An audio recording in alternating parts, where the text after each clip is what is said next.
I'll do that quest after I've done some Fighters Guild things, the one I was talking about with the following someone around. Because that does give you a nice enchanted sword. But I kind of want to wait until a few levels, because that way the sword is more powerful. It's a nice little frost damage sword. I think frost damage helps against the demons, and you fight buttloads of demons in this game.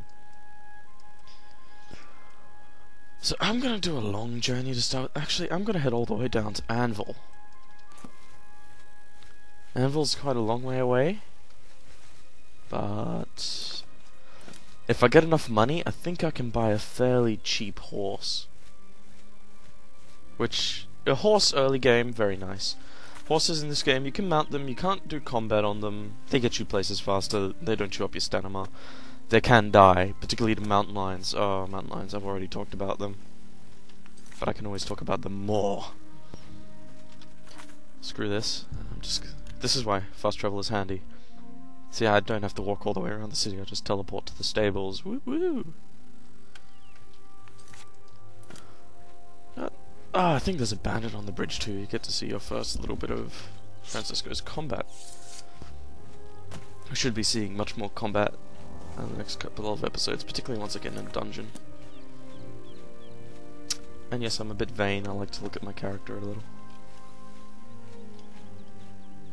And this is a pretty nice looking bridge, I have to say. Now there's a couple of markers you'll be able to see on the map. The three little houses, I think, is typically... yeah, it's a small town, basically. Or it might be a hotel or something. The cups... gosh, I haven't played this in a while. I think that's just... stables, or somewhere. Somewhere to rest. I'm not sure. Sorry about that, the video cut off a little while. Anyway, normally quests in this game aren't go out and kill XXX monsters and give me their corpses, which is a good thing, but that's a particular one. I'm not sure where it is, and the drop rate is... what the hell? Well, the drop rate is absolutely horrendous. It's something I don't feel like doing. I haven't actually fully completed it ever, and I think he only gives you a measly sum of gold that you could get from random adventuring. Now, I think that's a shrine, or that's some ruins. Whatever it is, we're going into it. It's some ruins. Yeah, ruins are nice. Ruins in this game, I think there's some ancient elf ruins those little symbols represent. They're all over the place. They're very nice, because they have little magic regeneration crystals, which I won't be using, but they sell for quite a buck. They're a nice little amount of money. I get like 50 gold per. And if you were paying attention to the merchant later, that can get me a suit of armor, considering the sheer number of these in these dungeons. Now, he saw me, I think. What's down here? Here we are. What are these ruins called? I'll find out. Nope, skeletons. Yeah. Now, typically with archers, you just beat the flying crap out of them. Well, I haven't beat the flying crap out of him. You don't have to. Do whatever suits your fancy if you play this game. Bone meal. It sells for a buck and doesn't weigh much. Very nice stuff. So this is our first little dungeon crawl.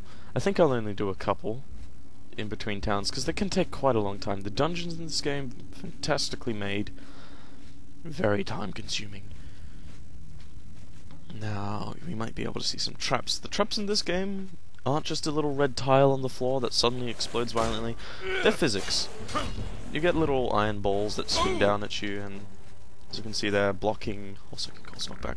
But the little iron balls can... This is typically how combat goes with a stronger monster. You swerve in and out. But the traps in this game, you'll usually press down on a tile, something will happen, or whatnot. It's typically not your standard random explosion, as I said earlier.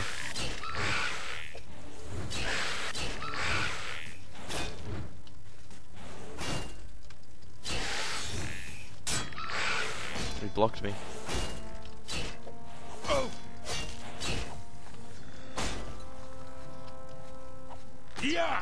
Oops, sorry.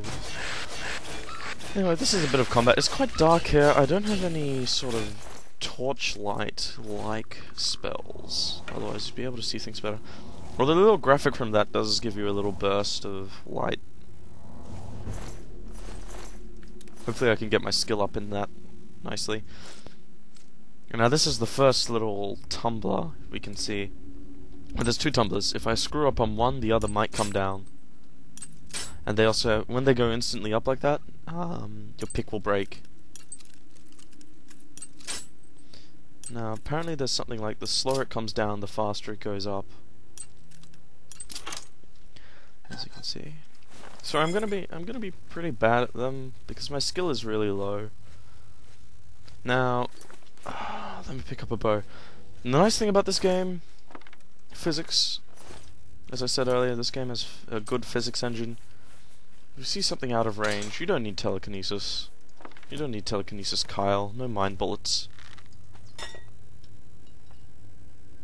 Although it works better than that would. Oh darn. Oh well, I'll try something else with this one. You can just shoot things down with arrows. Very nice. You get the arrow back, and then you get a Welkin stone. See, a nice little caching there. And this is a little tile. Ooh, pixels. Typically, I'm actually running quite slow. Oh no. I'm not sure I can take that on yet, simply because. Well, I'll see what I can do. Yeah, I can. The problem with ghosts, unless your weapon's enchanted, you need a silver weapon. I don't have a silver weapon, but apparently my orc warrior is just as good at casting flare at low levels as he is at healing himself, which is just enough to kill these things. Ah, sorry. Now you can see this can take a while. I'm very bad at it. I know people are gonna comment. But whatever. It's something I'm willing to live with, because you get a lot of picks in this game. And I think if you appease a certain demon, you get a very nice little pick called the pick of, I'm just gonna save here, skeleton pick.